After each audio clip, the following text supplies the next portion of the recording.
সবাই মনোযোগ সহকারে খেয়াল করো। আজকে আমরা আলোচনা করব নবম দশম উচ্চতর গণিত অনুসরণী 14 সম্ভাবনা। এই অধ্যায়ের অনুসরণীর 15 নম্বর অঙ্কটা সমাধান করার চেষ্টা করব। তো দেখো এখানে কি বলছে, কোন একজন লোকের ঢাকা হতে রাজশাহী ট্রেনে যাওয়ার সম্ভাবনা 5/9 এবং রাজশাহী হতে দিনাজপুর বাসে যাওয়ার সম্ভাবনা 2/7। প্রবাবিলিটি ট্রি ব্যবহার করে কত বলছে এখানে কি, লোকটি ঢাকা হতে রাজশাহী ট্রেনে নয় এবং রাজশাহী হতে দিনাজপুর বাসে যাওয়ার সম্ভাবনা কত বের করো। কত বলছে লোকটি রাজশাহী ট্রেনে কিন্তু দিনাজপুর বাসে না যাওয়ার সম্ভাবনা বের করো। এখন এরকম যদি বলে এক জায়গা থেকে আরেক জায়গায় যাওয়ার ক্ষেত্রে প্রবাবিলিটি ট্রি ব্যবহার করে সম্ভাবনা বের করতে বলে আমাদেরকে, তাহলে আমাদের প্রথম কাজ হবে কি, সে কোথা থেকে কই গেছে আর কোন কোন যানবাহন ব্যবহার করছে সেগুলো আগে আমাদেরকে সাইড নোটটা করে নিলে আমাদের সুবিধা হবে, আমরা সহজে দেখবা প্রবাবিলিটি অঙ্কন করে ফেলতে পারবো। তো দেখো এখানে সে বলছে কি ঢাকা হতে রাজশাহী। আচ্ছা, সে ঢাকা থেকে প্রথমে কোথায় গেছে, রাজশাহী।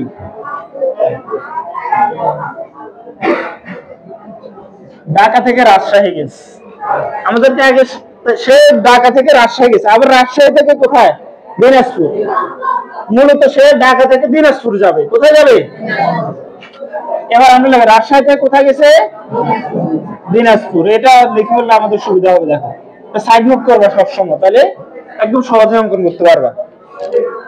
এবার আমাদেরকে ঢাকা থেকে রাজশাহী সে যানবাহন ব্যবহার করছে কি, ট্রেন।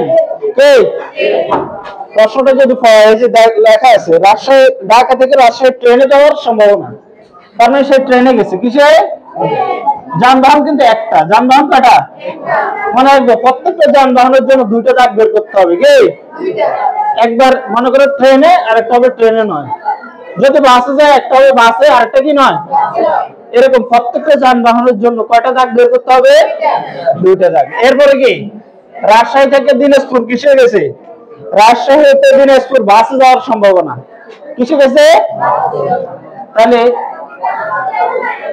এই বাসে।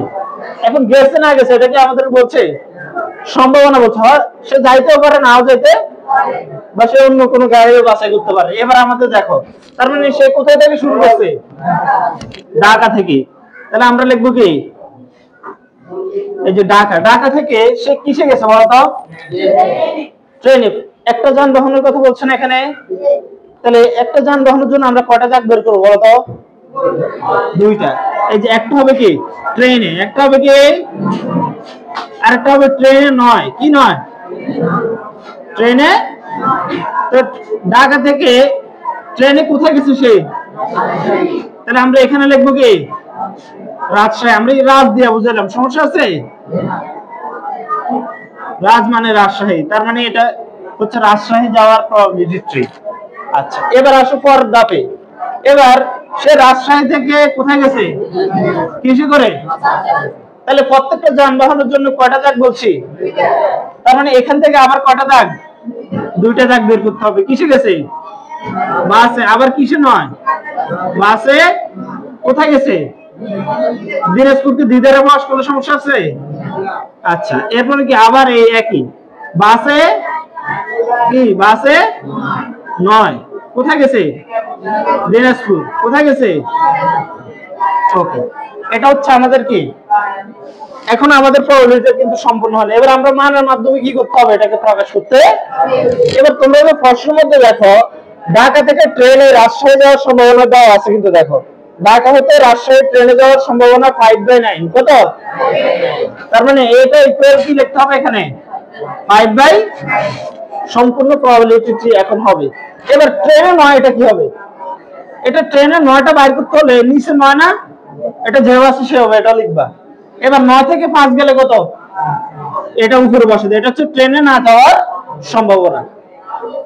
মনে করো যাওয়ার সম্ভাবনা, মনে করো 3/5 আছে, কি আছে, না যাওয়ার সম্ভাবনা কি হবে, নিচে 5 লিখবে আর এটা বিয়োগ করে উপরে বসাবে। 5 থেকে 3 গেলে কত, সে না যাওয়ার সম্ভাবনা কত হবে, 2/, ব্যাপারটাই বুঝতে পারতেছো, ওকে। এরপর দেখো বাসে যাওয়ার সম্ভাবনা কত বলছে, এই যে রাজশাহী থেকে দিনাজপুর, রাজশাহী থেকে বাসে যাওয়ার সম্ভাবনা কত বলছে, 2/7, কি, তাহলে এখানে আমরা কি লিখবো, 2/, তাহলে এবার বলো তো বাসে না যাওয়ার সম্ভাবনা কত হবে, নিচে 7, 7 থেকে 2 গেলে কত? তার মানে উপরে কত বসাতে হবে?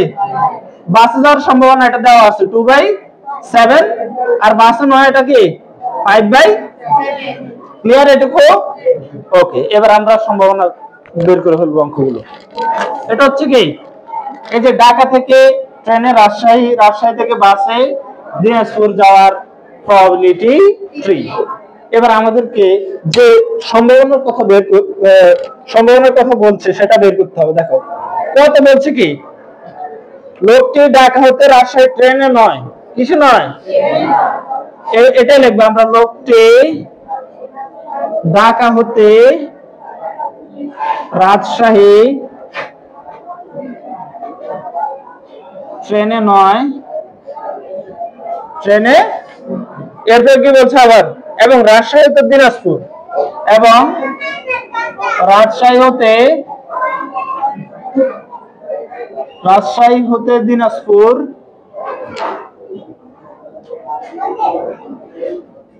কিসে যাওয়ার কথা বলছে? বাসে যাওয়ার সম্ভাবনা। বাসে যাওয়ার, এটা লিখবো আগে, বাসে যাওয়ার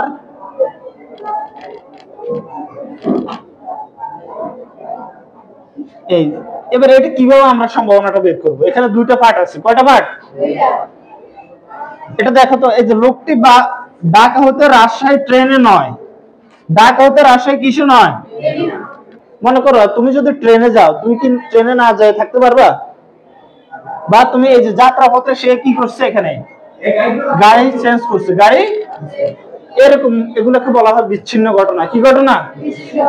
বিচ্ছিন্ন ঘটনার প্রবাবিলিটি যদি সম্ভাবনা বের করতে হয়, তাহলে ওই দুটো সম্ভাবনা গুণ করে দিলে পাওয়া যাবে। কি করলে?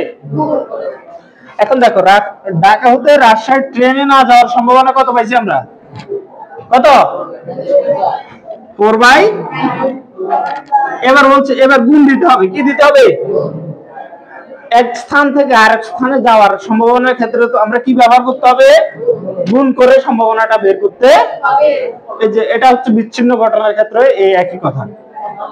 আচ্ছা, এবার রাজশাহী হতে দিনাজপুর বাসে যাওয়ার সম্ভাবনা কথা বলছে। কে? বাসে যাওয়ার সম্ভাবনা কত? 2/।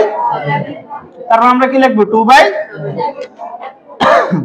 এবার গুণ করে দিব। দেখো 7 দুগুণে আর কি 7 9 63, 7 9। এটাই হচ্ছে ঢাকা হতে রাজশাহী ট্রেনে নয় এবং রাজশাহী হতে বাসে যাওয়ার সম্ভাবনা কত? 8/63। ক্লিয়ার এটুকু? ওকে, এরপর একটা কি বলছে? খতে বলছে কি, লোকটি রাজশাহী ট্রেনে কিন্তু দিনাজপুর বাসে না যাওয়ার সম্ভাবনা। রাজশাহী ট্রেনে কিন্তু দিনাজপুর বাসে, দিনাজপুর না যাওয়ার সম্ভাবনা।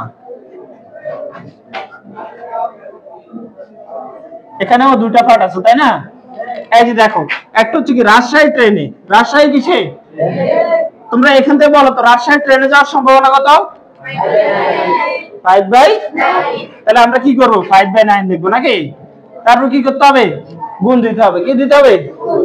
এবার দিনাজপুর বাসে না যাওয়ার, দিনাজপুর কিসে? দিনাজপুর বাসে না যাওয়ার সম্ভাবনা কত বলো তো? কত? 5/। এটা আর এটা তো একই না, বুঝো নাই? তাহলে 5/7 এখানে কি করতে হবে? গুণ করতে। তাহলে 5 5 কত? 7 9। এটাই হচ্ছে কি রাজশাহী ট্রেনে কিন্তু দিনাজপুর বাসে না যাওয়ার সম্ভাবনা। সবাই বুঝছো তো এটা নাকি?